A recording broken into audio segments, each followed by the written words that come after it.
નવદુર્ગાનું 8મું સ્વરૂપ એટલે દેવી મહાગૌરી. માં પાર્વતીએ ભગવાન શિવને પામવા માટે મહાગૌરીના સ્વરૂપે ઉપાસના કરી હતી.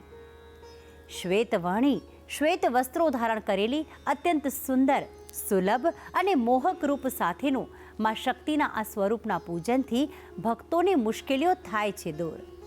ત્યારે આજના દિવસે મહાગૌરીની કેવી રીતે કરશો ઉપાસના અને મહાગૌરીની કૃપાથી કયા ફળોની થશે પ્રાપ્તિ, જણાવશે ગુરુજી પ્રફુલભાઈ પંડ્યા. જયંતી મંગલા કાળી ભદ્રકાળી કપાલિની દુર્ગા ક્ષમા શિવા ધાત્રી સ્વાહા સ્વધા નમસ્તુતે. જય ભગવાન મિત્રો, હું છું પ્રફુલભાઈ પંડ્યા. ભક્તિ સંદેશ કાર્યક્રમની અંદર આપનું સ્વાગત છે. મિત્રો, ખાસ કરીને ચૈત્રી નવરાત્રિ, એમાંય મા ભગવતીની આરાધના કરવાનો શ્રેષ્ઠ દિવસ એટલે દુર્ગાષ્ટમી. એવું કહેવાય છે કે દુર્ગાષ્ટમીના દિવસ બહુ શક્તિશાળી ગણવામાં આવે છે.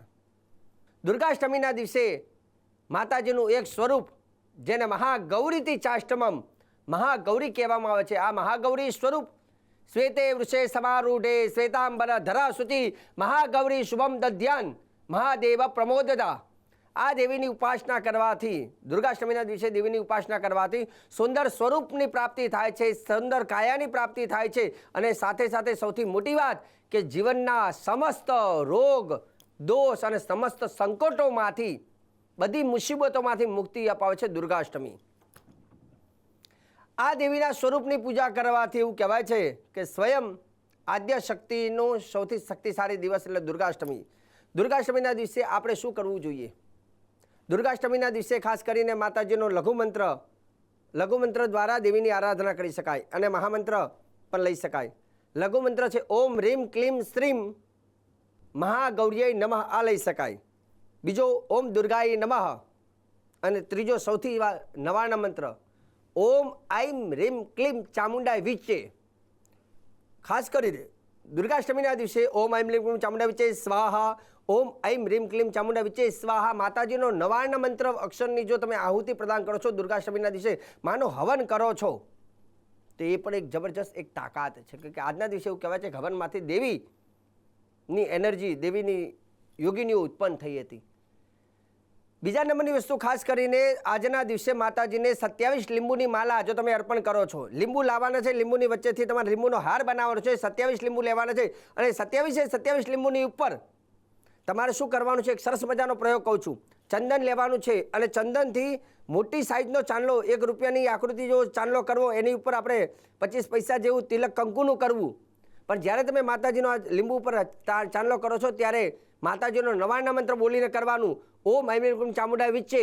પછી બધા જ આખા 27 લીંબુ ઉપર ચંદનનો ચાંદલો અથવા લીંબુને આખા ચંદનથી લેપન કરી દેવું અને એની ઉપર કંકુનો ચાંદલો કરતા જવું અને 27 લીંબુનો હાર તમે તમારા કુળદેવીને, તમારા જે કંઈ આરાધ્ય દેવી હોય એને આ દુર્ગાષ્ટમીના દિવસે જો તમે એને પહેરાવો છો અને માને સરસ મજાનું ધૂપ કરો છો અને આ દેવીને પ્રસન્ન કરો છો, તો એવું કહેવાય છે કે આ દેવી વરદાન આપે છે. ખાસ કરીને આજના દિવસે માતાજીને લીંબુનો હાર, ધૂપ અને માટીના કોડિયાની અંદર 8 દીવા કરી અને એમાંય ખાસ કરીને શ્રીફળ માને વધેરો અને શ્રીફળ અને ટોપરા પાક. ટોપરું જે આવે, ટોપરામાંથી બનતી મીઠાઈ એટલે ટોપરા પાક કહેવાય. માતાજીને ટોપરા પાક અને નારિયેલ વધેરો અને આ રીતે ધૂપ કરીએ માતાજી લીંબુનો હાર પહેરાવો અને માને પ્રાર્થના કરો અને એ કરવાથી તમારા બધા કાર્ય સિદ્ધ કરે છે. બીજા નંબરની વાત, જે લોકોને ઈચ્છા હોય કે મારે અપાર ધન જોઈએ છે, તો દુર્ગાષ્ટમીના દિવસે ખાસ કરીને જે સૂકું બીલું હોય, બીલા હોય ને જે બીલીપત્રનું ઝાડ હોય, એમાંથી એક ફળ આવે બીલું જેને કહેવાય, અને સુકાઈ ગયેલું હોય, એ સુકાઈ ગયેલા બીલાની અંદર તમે ડ્રીમ મશીનથી એની અંદર હોલ કરો, છિદ્ર કરો અને એની અંદર ઘી અને મધ ભરો અને એ બીલું શ્રી સૂક્ત બોલી અને હવનકુંડની અંદર હોમો. આવી રીતે જો બિલ્વ ફળનો જે આહુતિ આપવામાં આવે છે તો એને અપાર ધનની પ્રાપ્તિ થાય છે. આ હું જે પ્રયોગ કહું છું, આ પ્રયોગ બહુ જ સિદ્ધ પ્રયોગો છે. દુર્ગાષ્ટમીના દિવસે કરવામાં આવતો બિલ્વ ફળની આહુતિ, એનો પ્રયોગ અપાર ધન આપે છે. એનાથી આગળ એક બીજી વાત કહું કે જે લોકોને મોટી મોટી ફેક્ટરીઓ હોય અથવા બિઝનેસ બહુ ચાલતો ના હોય અને બહુ આર્થિક તકલીફ બહુ હોય, તો એ લોકો ખાસ કરીને કમલા પ્રયોગ કરે. કમલના પુષ્પની અંદર વચ્ચે માખણનો લૂંદો, એમાં થોડું મધ નાખી અને શ્રી સૂક્ત બોલી અને કમલના પુષ્પની આહુતિ પ્રદાન કરો. 1000 કમળના પુષ્પ એની અંદર હોમો જો પછી એનાથી અપાર ધનની કેવી પ્રાપ્તિ થાય છે. જેમ દિવસનું મહત્વ છે એમ દ્રવ્યનું મહત્વ છે અને મંત્રનું પણ એટલું જ મહત્વ છે. આ બધા સરસ મજાના મોટા પ્રયોગો છે. બીજા નંબર તમે ઘરેલું ઉપાયની અંદર શ્રી સૂક્તના દિવસે દુર્ગાષ્ટમીના દિવસે 108 શ્રી સૂક્તનો પાઠ તમે તમારા કુળદેવીની સામે કરો, ત્યાં પણ લક્ષ્મીની પ્રાપ્તિ થાય છે. તમારે ખાસ કરીને દુર્ગાષ્ટમીના દિવસે મહામંત્ર કરવો હોય તો માતંગી 10 મહાવિદ્યાની એક તાકાત છે અને માતંગી કહેવામાં આવે છે. અને માતંગીનો જે માતંગી ગાયત્રી મંત્રની તમે દુર્ગાષ્ટમીના દિવસે તમે 8 માલા કરો રાત્રિના સમયે દીવો કરીને, તો એનાથી પણ ફાયદો થાય છે. માતંગીનો મહામંત્ર છે ઓમ માતંગ્યય ચ વિદ્મહે. લખી લેજો બધા હો, પછી કે શાસ્ત્રીજી ફટોફટ જતું રહ્યું. હાથમાં નોટ પેન રાખવાની તૈયાર જ. લખો ઓમ માતંગ્યય ચ વિદ્મહે ઉચ્છિષ્ટ ચાંડાલ્યય ચ ધીમહિ તન્નો દેવી પ્રચોદયાત. ફરીથી લખો ઓમ માતંગ્યય ચ વિદ્મહે ઉચ્છિષ્ટ ચાંડાલ્યય ચ ધીમહિ તન્નો દેવી પ્રચોદયાત. આ માતંગી દેવી જે 10 મહાવિદ્યાની એક તાકાત છે ને એ દેવીનો મંત્ર આજના રાત્રિના સમય જો તમે 8 માલા કરો છો તો એનાથી પણ આ દેવી તમારા જીવનના સમસ્ત સંકટોને મુક્તિ આપે છે. ગૌર વર્ણ, સુંદર વર્ણ અને આદિ વ્યાધિ ઉપાધિને પણ ટાળી દે છે. રહી વાત નાની દીકરીની પૂજા કરવી હોય તો દુર્ગાષ્ટમીના દિવસે 9 વર્ષની જે કન્યા હોય એની તમે પૂજા કરી શકો. અને 9 વર્ષની કન્યાનું નામ છે દુર્ગા. તો ઓમ દુર્ગાય નમઃ, ઓમ દુર્ગાય નમઃ બોલી એ 9 વર્ષની દીકરીની પૂજા કરો. હવે જેને નવરાત્રિમાં કોઈ ઉપવાસ નથી કર્યા, જપ નથી કર્યા, તપ નથી કર્યા, વ્રત નથી કર્યા અને એની ઈચ્છા છે કે મારે હવે આજે કંઈક કરવું છે, તો આજે તમે શું કર્યો?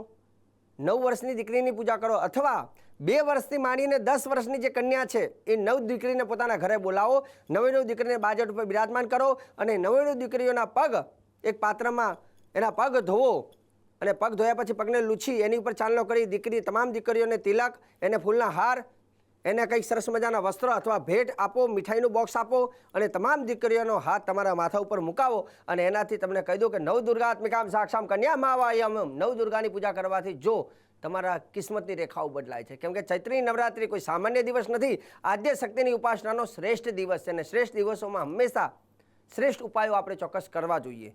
જેવી શક્તિ ભક્તિ હોય એ પ્રમાણે જપ, તપ, વ્રત અને અનુષ્ઠાન કરવામાં આવે છે, જેનાથી આપણને એક અલગ પ્રકારની એક તાકાત, એક અલગ પ્રકારની સિદ્ધિ મળે છે. મંત્ર ઘણા બધા છે પણ મંત્ર કરનાર અને કરાવનાર એ પણ સાત્વિક હોવા જોઈએ, જે તમામ વસ્તુને જાણકાર હોવા જોઈએ. ઘણી વખત આપણે પૂજાપાઠ વગેરે ગમે તે કરતા હોય પણ આપણને પૂજાપાઠ કરવામાં કદાચ મંત્રની અછત હોય તો વિદ્વાન બ્રાહ્મણને બોલાવો, શ્રેષ્ઠ બ્રાહ્મણને બોલાવો અને એના દ્વારા તમે દેવીની આરાધના કરો, એની સાધના કરો, દેવી યજ્ઞ કરો, નવચંડી કરો, એની સતચંડી કરો, 100 ચંડી પાઠ કરાવો. ના કેમ થાય?